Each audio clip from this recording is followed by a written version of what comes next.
I was saying today that, I've had the privilege over these years to travel to many countries throughout the world. And I have also the privilege of meeting many people who are regarded as students of philosophy and religion, and they study assiduously. They study with full attention and dedication religions and philosophy and Advaita Vedanta and the different parts of religion and so on. But I'm often struck by how many they have the knowledge but not the real pulse of truth, not the real fragrance of the spirit. They're not baptized in the Holy Spirit of life, not struck, not blasted, not opened up, not turned inside out, just knowledgeable. It won't help you. There has to be something more. There has to be something much more adventurous, something much more risky, to step into the fire, to throw yourself over the cliff of your own doubts and hesitation. There has to be something. Something is there that's calling you, and something is inside that resists. And somewhere between this movement, the truth awaits to be discovered. And it's just in the beginning. Because once grace sets you on fire, there's very little water to be found to put your fire out. When it is burnt what it's meant to burn, then you're free. It's not enough to study, to imitate, to read books, to be able to recite the spiritual poetry, or to speak beautiful cliches spiritually. It's nothing at all if it doesn't get baptized in the heart, consumed in the fire of God.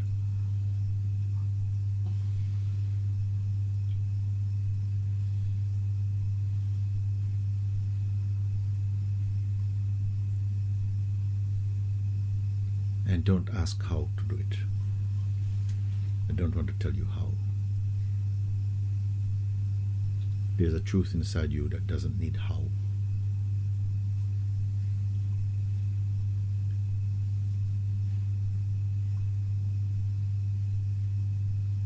So I don't want anybody to deny their power, the capacity to speak with authority and conviction. Not just to speak, but to live. You see.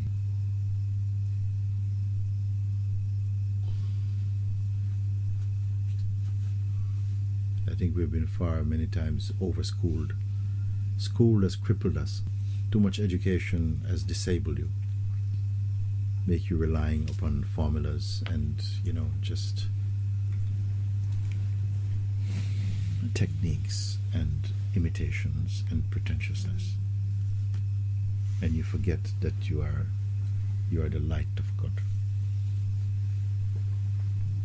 the very soul of the universe.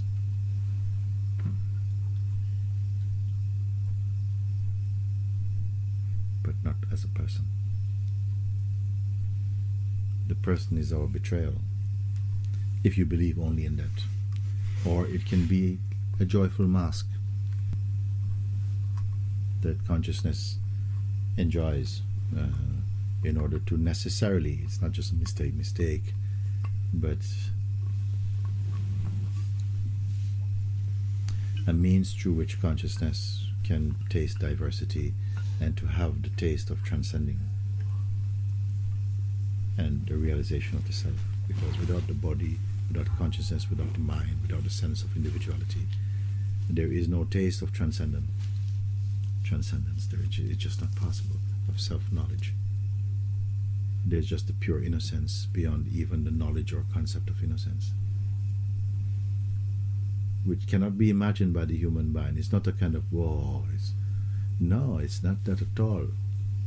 I gave the example one time because I felt it's still good today as an example, that when I was a child growing up in the Caribbean in Jamaica, and I remember an incident where some American tourists came when we were playing in the back street. We have a little road called Love Lane. It's just around the corner from where I live. We used to go and play around here football because there's no traffic there. So American people were passing, and I remember one lady saying, "Oh, you live in paradise, you live in paradise." But I don't think I even heard the word before this time. Didn't know what it meant. I only knew that it was meant to be something beautiful because I could see the beauty in her face, the joy in her face. I don't know what it means. You live in paradise. You live in paradise. And but the word stayed in me, although I didn't really know what they mean. Maybe because of her joy. And then many years later, I happened to travel out of Jamaica for the first time, and then I lived in England. No, for the second time, because first time I spent just one day in England, back in Jamaica. But anyway, when I did arrive in England, it was another 5 years or so before I could travel back to Jamaica for my first holiday home. And arriving from Kingston, from the airport, 60 miles through the Blue Mountains, coming into that final turn before my town opens up by this beautiful vista of the Navy Island and the hills and beautiful space. When I saw this, I felt in my heart, this is paradise. If you don't have the contrast, you cannot have the appreciation. Where was I before? Maybe paradise, but not aware of it. Paradise also concept, but that was there, but there's no awareness. To have awareness of it, you must have the opposite of it.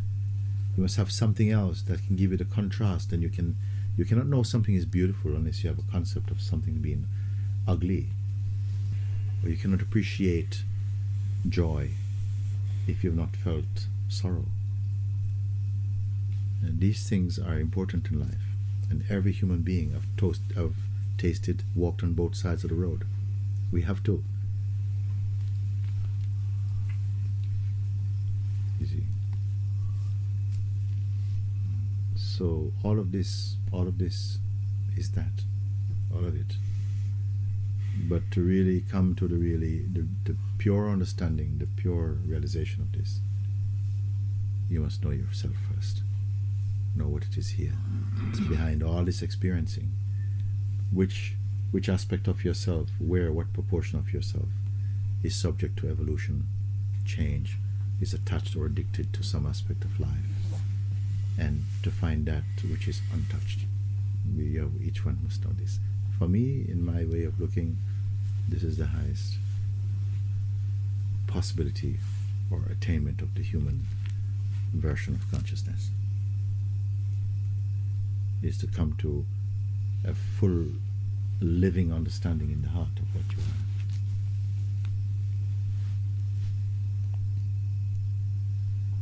are. Otherwise, what is this life about? Because everything you taste turn to dust. It sounds pessimistic, but for me, this is the living thing. This moment we are here, we know the texture, the taste, the vibration, the feeling, the love, the space of being here. But this moment as a moment will pass, and you cannot retrieve it. You cannot hold on to it except through the dim lights of memory. which casts its own shadow and its own flavor on top of what really happened. What really happens, there's no such thing as what really happens, for each one is unique.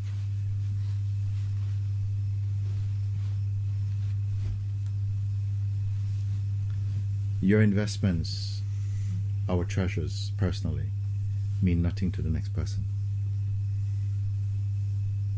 Sometimes I would go to a car boot sale, a flea market in London or someplace, and I see things are on sale, this is 50p, £1.50. People's treasured pictures and mementos, soldiers' war medals, in a box with other coins and sort of like some broken earring made out of plastic and all that stuff. You can have the box for a £5, mate. I just want to bring these things to our mind again. How much we clutch at things which are perishable. I've seen photographs of husbands and wives and maybe great-great-grandparents and stuff, and just sort of like wet in the rain, shoveled up at the end of the market time, thrown in a bin, which were once held to be precious and valuable and so beautiful. There's something that life is showing in all of these things. Something that you value and give your life, sweat and blood for it, and yet it is all perishable. It's fine, because in their moment everything is fine. Everything is just a photograph of consciousness for the moment. It's okay. But when you understand your nature, the space in which all these images revolve, they come and go, and are seen, tasted, whatever, responded to, then even in their momentariness, they take on a glory, a divine quality to them.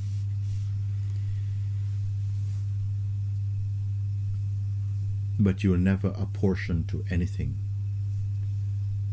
a greater importance than the consciousness you are. This is what is important for me. And there's no need to be proud of, nothing to be proud about. Nobody has achieved, and this is not any spiritual Olympics here. It's just you are discovering what is, what you are. So I'm still wanting to meet anyone who really takes me seriously, takes my word to heart. Let them come alive in your heart as they are in mine. And complacency is something that it's never out of work. It's never off duty. Something that sets in, maybe familiarity or something like that. I don't know what to call it. But I stand before you because I am never dull. My heart is never dull. My light is never dimmed. My joy is never obstructed. I can never not exist.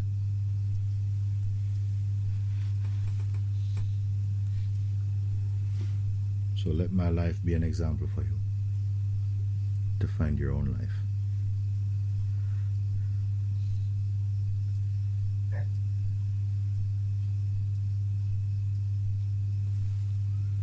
While we're here together, we laugh and play, and this is fine. It's all part of it. But I don't fall for it.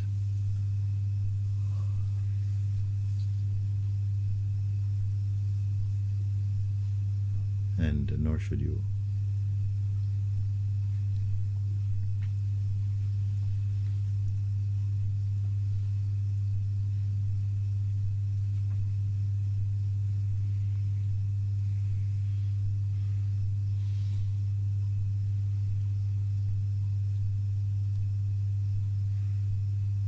You ask, well, how could God permit that with all this love doesn't guarantee you liberation? The liberation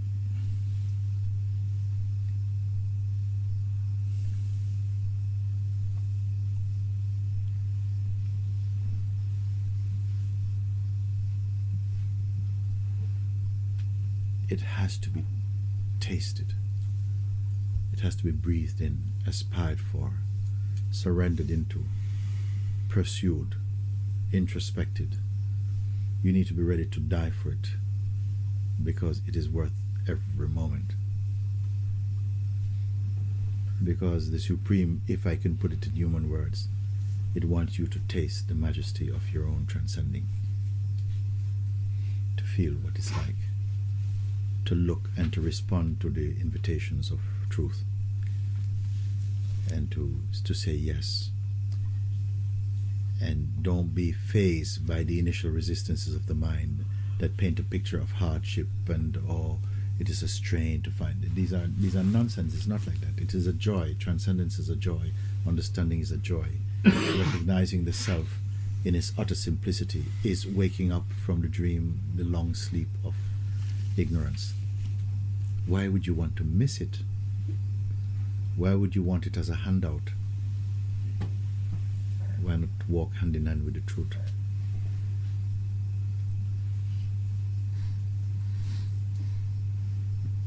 Some things we ask, oh, give me this, give me that. But life wants you to seek it out and to find it, but with huge assistance of grace. This is why I say, God gives you bread, don't ask for toast. You see?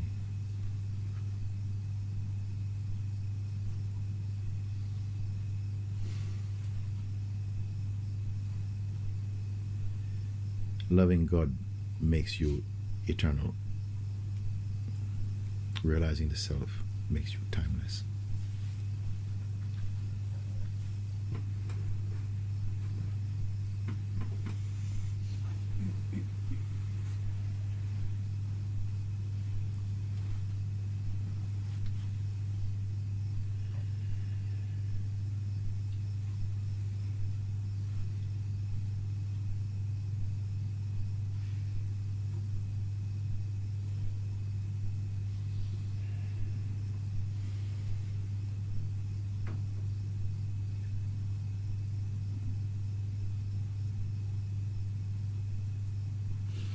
I say to people, don't be so concerned about yourself.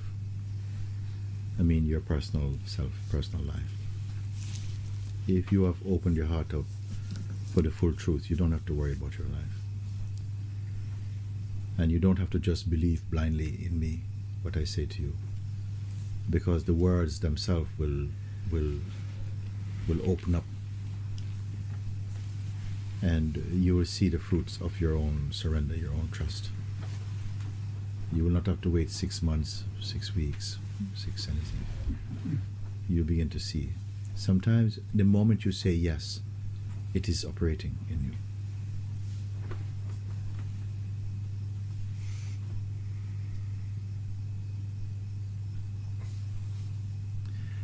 If I give a little practical example, I mean, even this, sometimes we were talking about, we are talking now today about this film about changing your diet, eating well, and so on. And maybe for a while you wonder, I wonder if I can do it, and so on. But as soon as that, not the mental yes, but the heart's yes happen, that's where you feel it. Immediately something's changing already. It doesn't change tomorrow when you have your first juice. It changes now as you say your first yes. Anybody who lives for the truth knows what I'm speaking.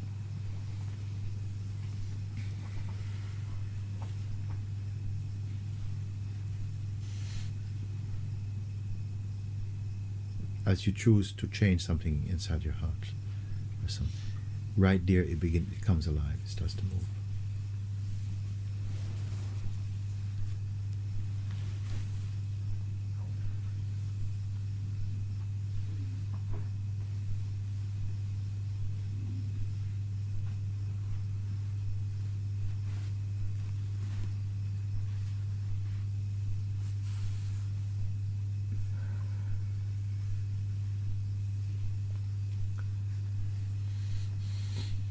Sometimes people pray for things and you have to wait. For whatever reason, something is like this. when you pray for freedom with a heart full of trust and devotion, right there you're being set free. It's not, oh, I want freedom, Buddha. Depends. Why not Buddha immediately also? It can happen like this, that you somehow, everything can drop away. If there's something inside you that you're not committed to, I'll keep on a bit of this though. This is why when I say, when you're curious, you learn, but when you're desperate, you discover. Sometimes life has to introduce moments or a certain phase when you run out of moves and you're so 100% for the first time. Has anybody ever experienced 100%? Yeah, you don't need some kind of meter to read 100%. You just feel something so sure, you're undivided, and you feel the power of your own self.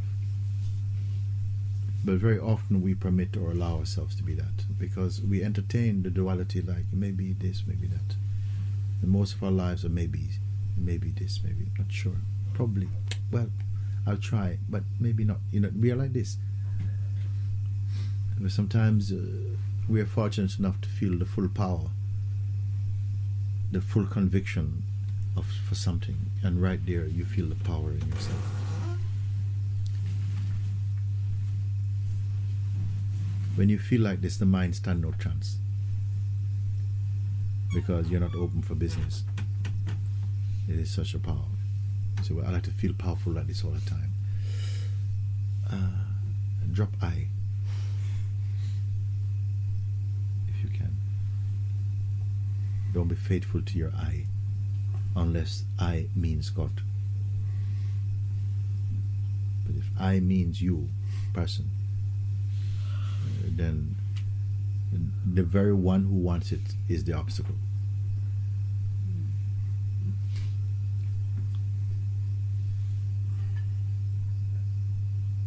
If your I is a person who wants the truth,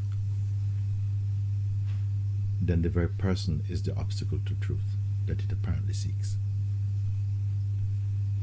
How to drop? Maybe your question will change.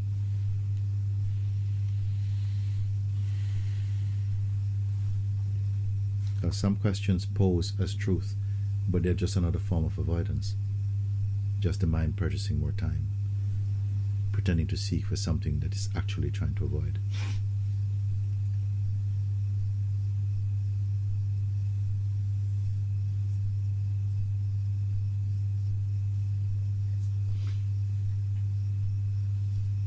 Sometimes I want to say, forget everything.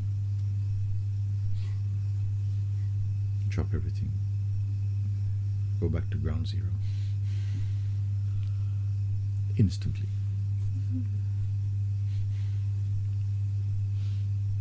Because like this, some courage is there, some power is there to understand it and to leave you in complete emptiness. Let's start there and look again from eyes of emptiness and see if there's anything missing of any value to you.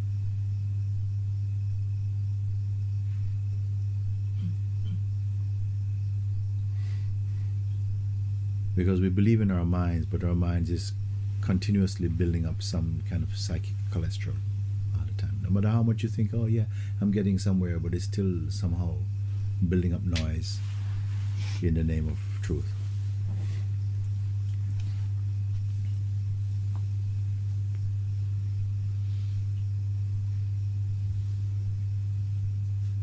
Sometimes a slap in the face may bring you home much quicker than 1,000 books. But who will ask for that?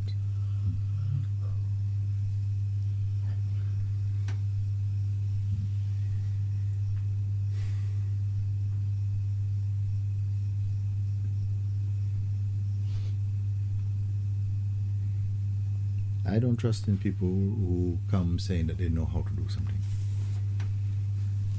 I feel much more space in someone who just show up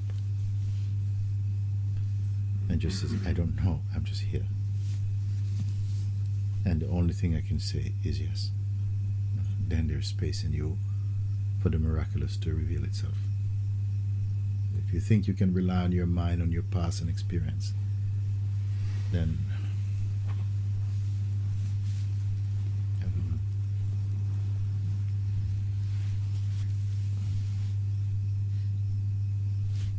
I have not tasted the juice from those fruits.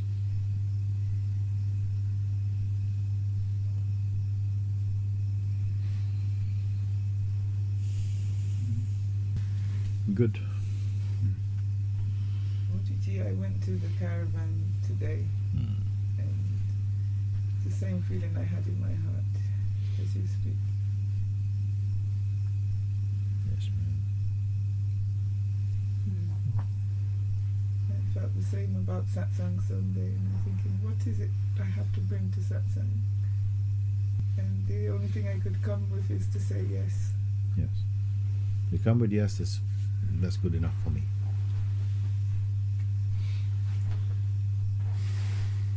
And the reason I went to the caravan, because everything just feel like mosquito biting me. Yeah. And I know it's because I move away from myself. Yes. When you say yes, it should bring a chill inside you for the opportunity it brings. Not yeah. No, but it has to mean something. It must begin to start a fire in you already. It must feel risky. It must feel, I don't know where this will take me. Feels like a hot air balloon, or like dancing or something, like just bigger than the body, bigger. It is the excitement of not knowing that move you out of the lethargicness, the dullness of apparent knowing.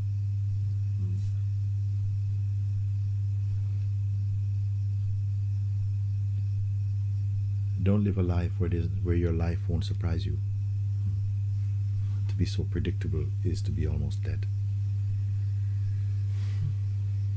But don't turn anything I say into a technique. I don't need any techniques. Inquiry is not a technique, it's simply a mirror in which the Absolute somehow gets the single flash of self-reflection it needs to not sleep again. That's how I see it.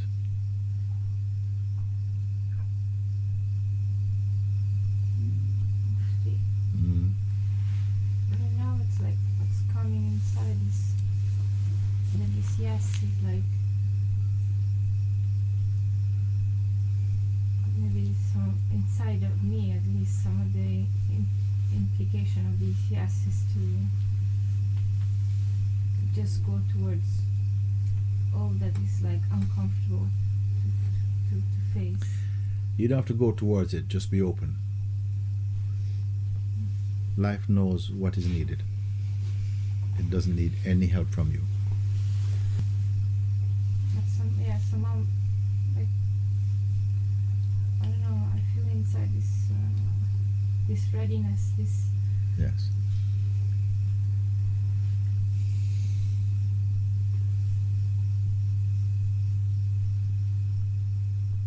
There's a soberness about that also, you know. It doesn't have to be, I'm not inducing some emotional state that you're going to think, oh my God, what came over me? No, it can be a sober surrender, you know. It can be kind of like a clear, conscious feeling to jump over the cliff of your own resistance. It doesn't have to be, ah! No, it can just be that actually, yes. It doesn't have to be loud.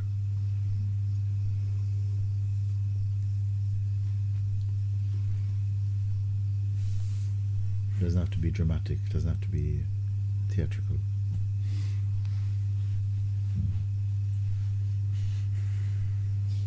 So. Mooji. Today I feel when I'm inquiring, I feel like I kind of get tired of this person who is inquiring. I don't know, because it's too limited, and I think it's always something that before I start to inquiry, it's like when I. But why should that response be so trusted? What makes you so sure that that response is not part of the resistance of your mind that you listen to? Because if your inquiry is authentic, it should not end in any kind of disappointment. No, I mean, it's good, is what I feel. Maybe I'm not expressing the right way. It's like, Okay. this is very good. This is like, I feel like when I try to ask who I am, what is looking, this person is trying to ask something is already what it is. The truth is, it's like always here. I don't know. It's like before I ask, I am this always. I think, not think, but I feel like doesn't matter. Sometimes I sit to meditate, and it's not makes so different when I meditate and when I like watch television. No, sometimes the meditate's more mental, and when I'm naturally moving life, I feel the same presence. It's watching the meditation, you know. I don't know if I. It's okay.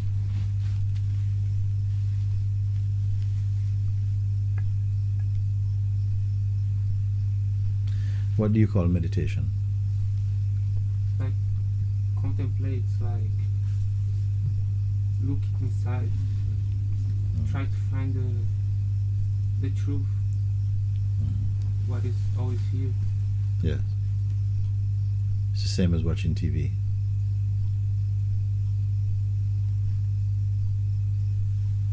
No, it's what I'm trying to mean is like this one who's trying to found the truth. I think this one, I feel now this one is not true, you know. The truth is always here.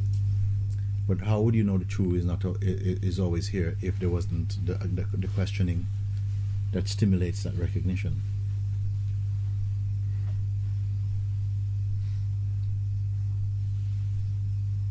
And you say, you know, the person who is always asking, why you assume it's a person asking also?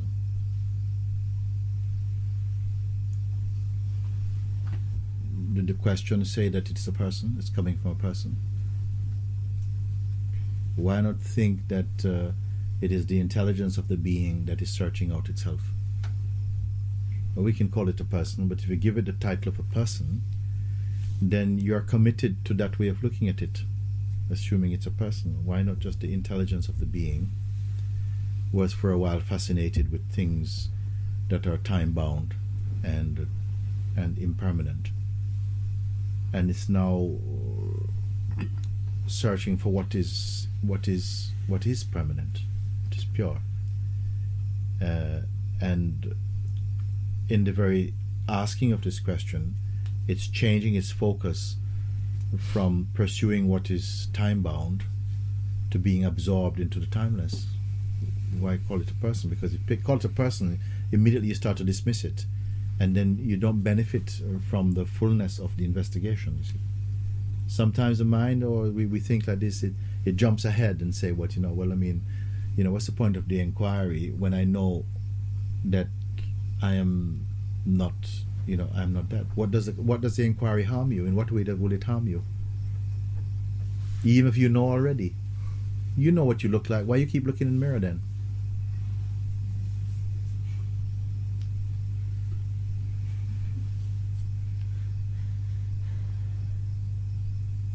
So So it has a fascination for itself. And the way in which it gets back in tune into the juice of its own recognition is through this questioning questions. Who am I? And it's almost like it opens up a kind of mantra inside its own self, a mantra inside your own being. You don't understand how a mantra works, but the intention brings it to life. You're trying to get back to purity, or to get in touch with your divinity, or with God. The very intention sanctifies the practice, makes it true. Now, if you're practicing a mantra just mechanically, Om Namah Shivaya, Om Namah Shivaya, Om Namah Shivaya, of what value is this?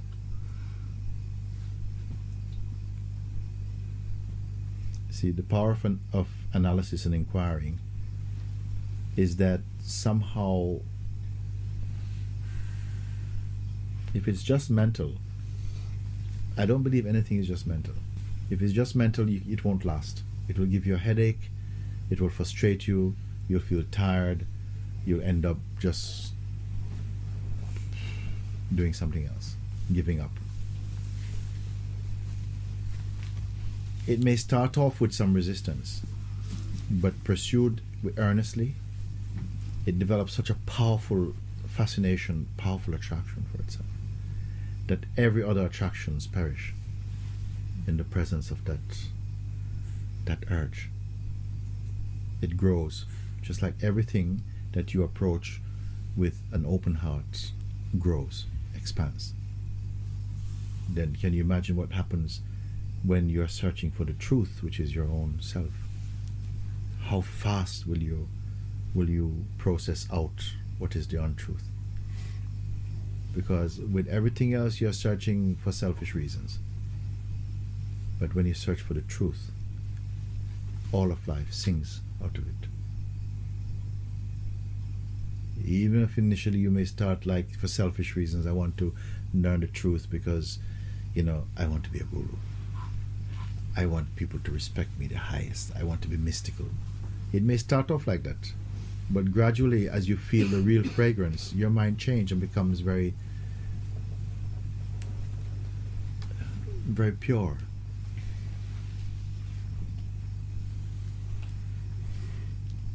We may start off like that for a seemingly selfish reason, but the consciousness makes use of that somehow, and something changes and becomes, a real, an authentic experience.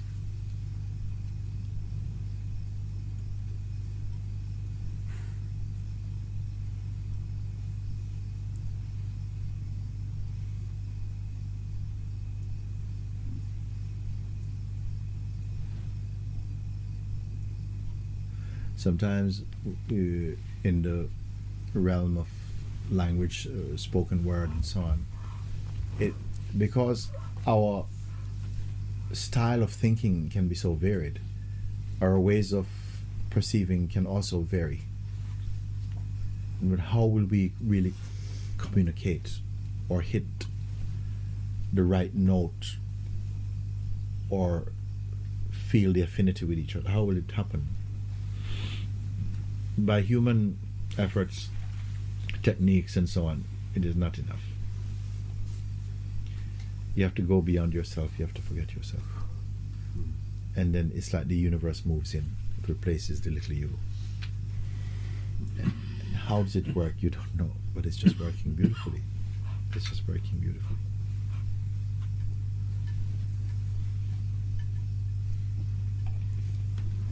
Because pride and insecurity, really, they put a very high tax upon being. So much power is lost there.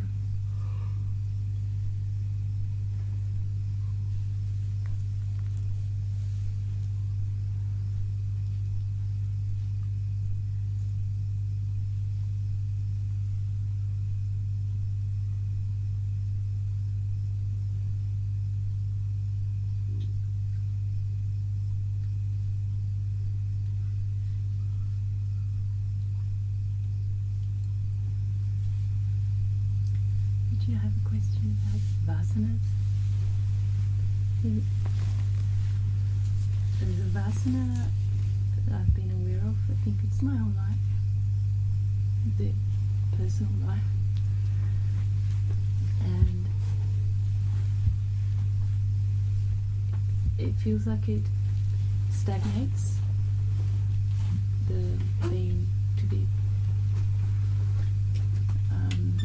and it's very silly, like to look at, to observe it, and but it comes and then it's observed, and then, or maybe I misunderstand it for vasana or a desire, but then the seeing of it stagnates it, but then it won't flow or fizzle. Not really. I would encourage you to not give so much importance to vasanas. Okay. I don't know why I'm saying this to you right now, because sometimes I'll talk about it and we look at the way of analyzing and looking, and step by step. But if you will trust me when I say, don't bother about it. Don't bother about it. It doesn't really exist.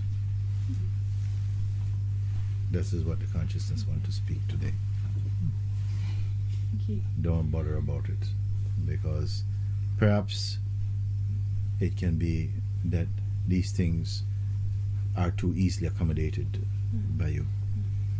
So it's time to stop it, to give no more life to it, to throw out. You said the vasanas are stagnant because the person is stagnant. The self cannot stagnate. The self is bigger than that because it feels, it's feeling.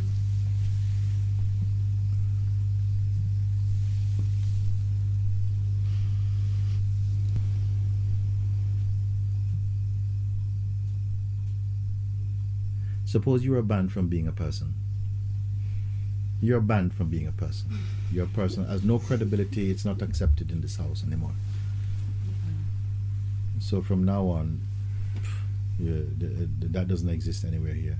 It will not be respected. It would not be accepted. It would not be noted or not. That's your admission here.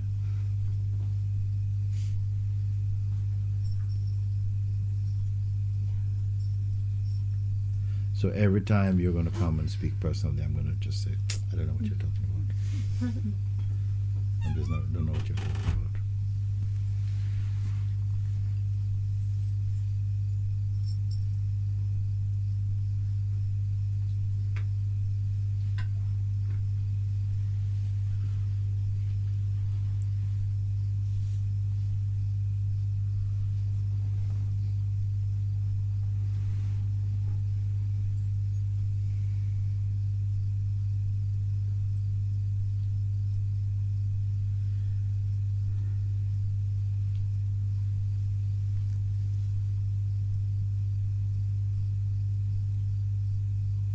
I think for far too long, our idea of ourselves has been entertained by the world.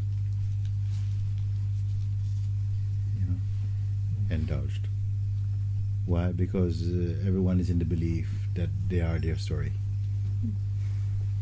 That they are their story. And it's made the world a very stuffy place. So there's no room in this world for your story now. You came late. There's no room for you. Your story. You can only be true. You can only be the truth.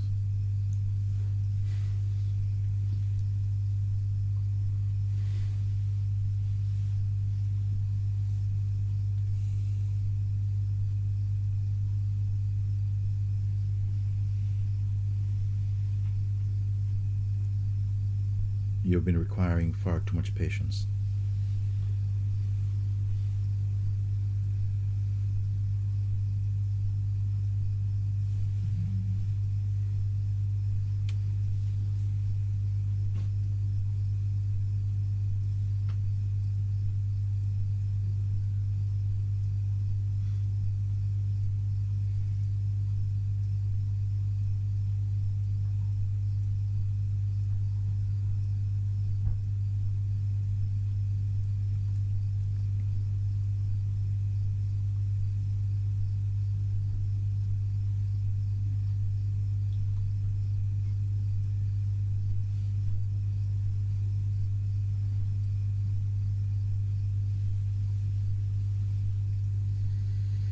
Because sometimes we feel, you know, we have all these ideas and nonsense we carry about ourselves,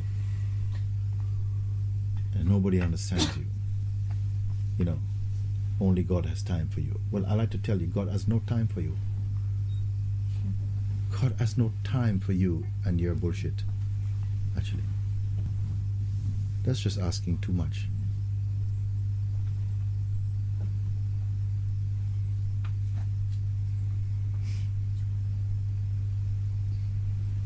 It would be like asking the truth to indulge a lie. It has no interest, no time. It doesn't compute. It doesn't understand what I mean.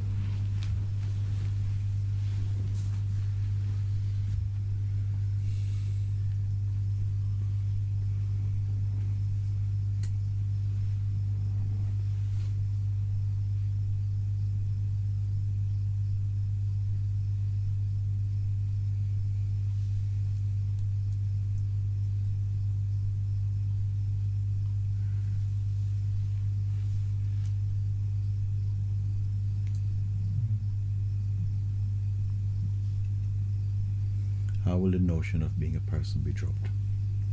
I don't know. If inquiry hasn't done it yet, I don't know what else can do it.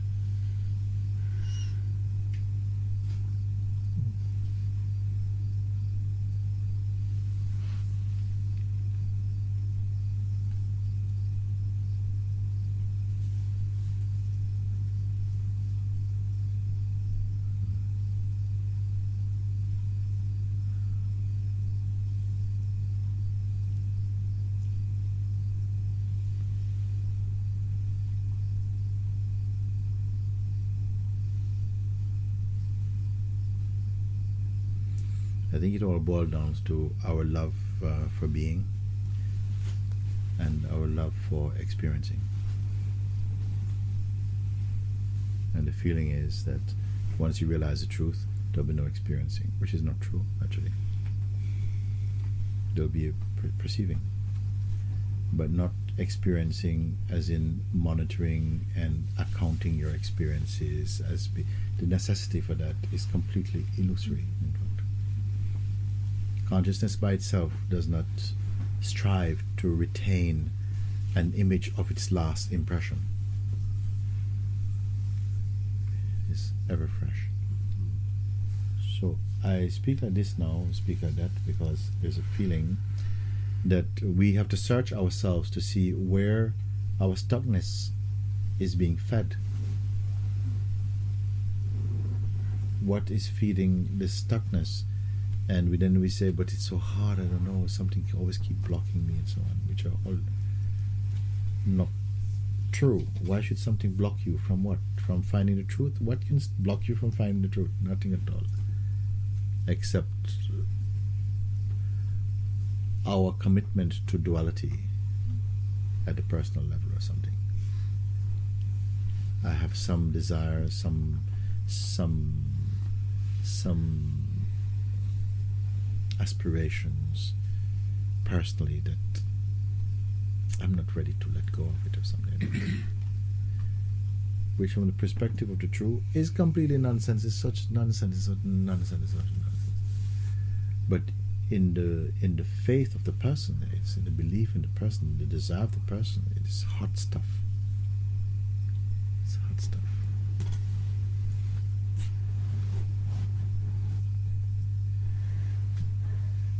You know, your world is on fire and God called you, come with me, but you feel like, can I have a last cigarette before I come? No.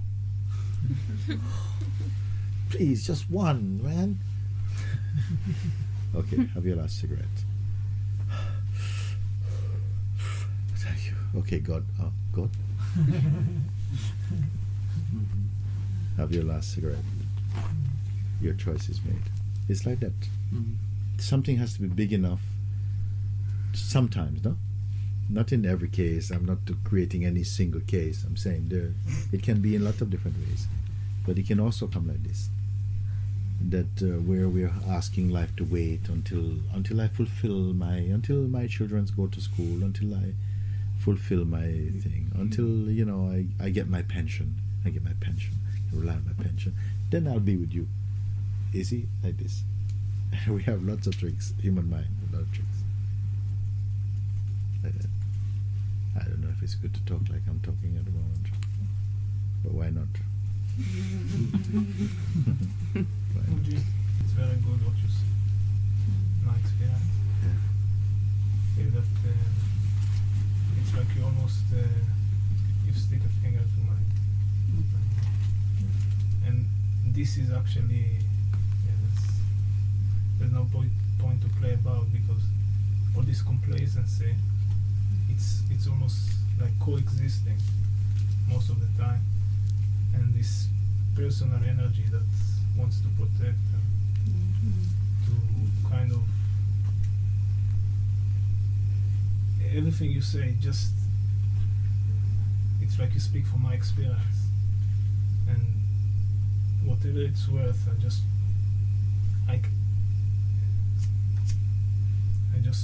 put my head on the block and It is a good attitude to it.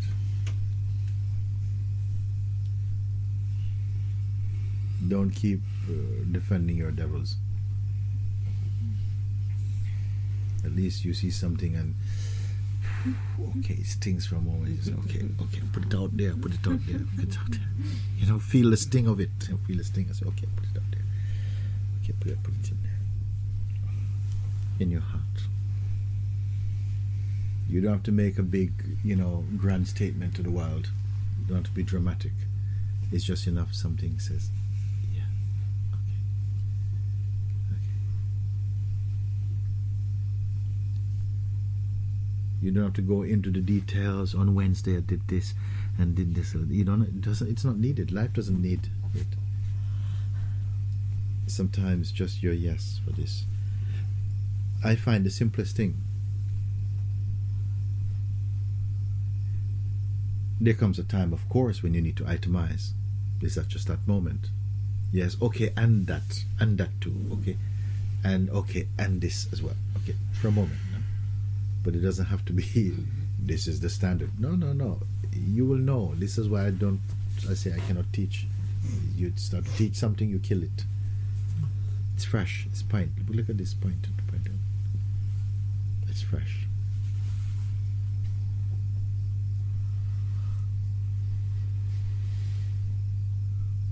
I can't tell you to be anything that can be more fresh than starting from emptiness. Not knowing what your next thought, what your next movement, what your next... Of course, in another strange way, there is schedules in the world. It's part of life. Then that is okay too. Consciousness makes that also. But in the finer moments, in the finer things, in the subtle things, you cannot schedule the subtle things of life. You can schedule the grosser things, the practical things. This is life. It has to function. It's an order. It's also part of consciousness work. But in the subtleties of one's being, when you are being educated spiritually, not in the university, but inside, discovering the ways of being. And this, tell me please, has anybody ever suffered that?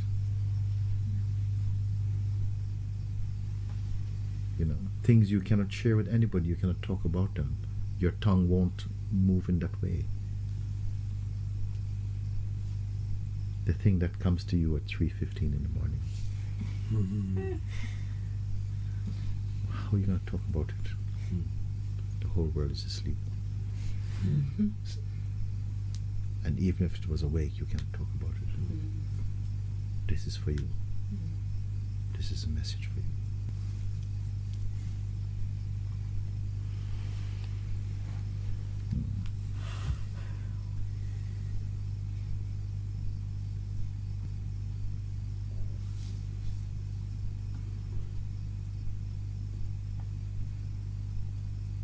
So it's not so much a question of learning, but it's a kind of responding that takes place.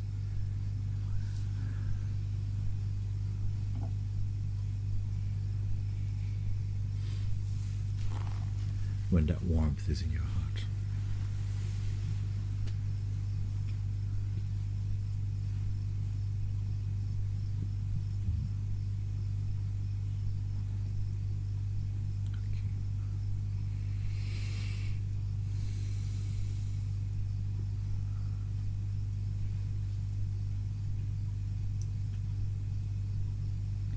Understanding these things, one comes to know you're not apart from joy.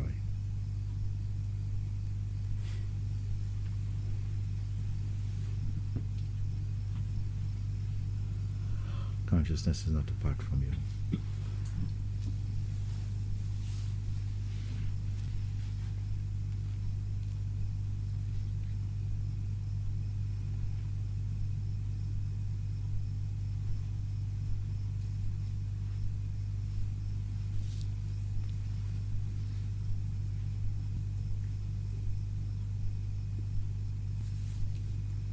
And one must know the difference between ego and self.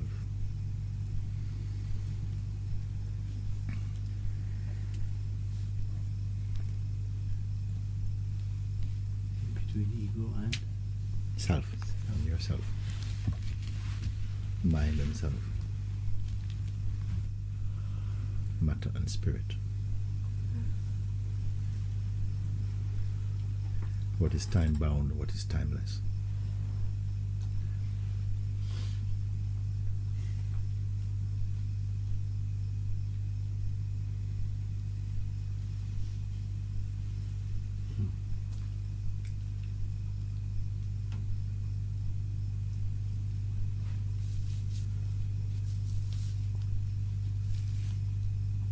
And all these things are being shown.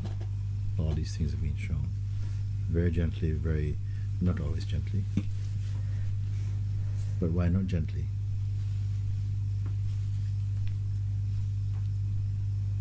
If you are gentle, it will come gently.